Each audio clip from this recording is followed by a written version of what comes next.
अस्सलाम वालेकुम दोस्तों, मैं हूं आपका भाई मोहम्मद नदीम और आप देख रहे हैं हमारा चैनल नदीम एचपी।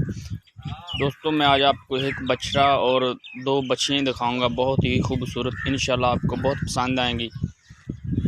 ये देखें दोस्तों, ये एक बच्ची दोंदी है मुंह से। दोस्तों मेरा भाई आपको टोक के भी माशाल्लाह बहुत ही खूबसूरत है दोस्तों।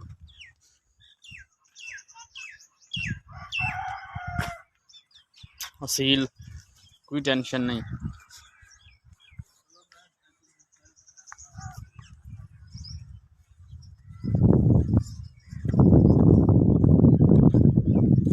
और दूसरी ये है दोस्तों, ये देखिए दोस्तों माशाल्लाह बहुत खूबसूरत है।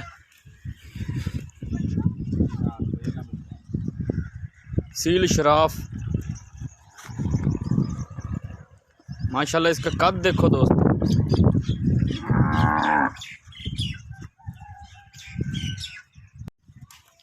ये दोस्तों खीरी बच्ची माशाल्लाह, बछड़ी बहुत ही खूबसूरत।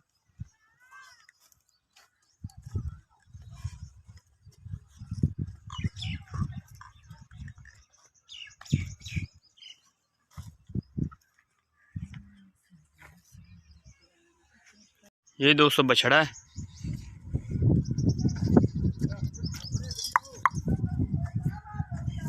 ये बछड़ा है दोस्तों।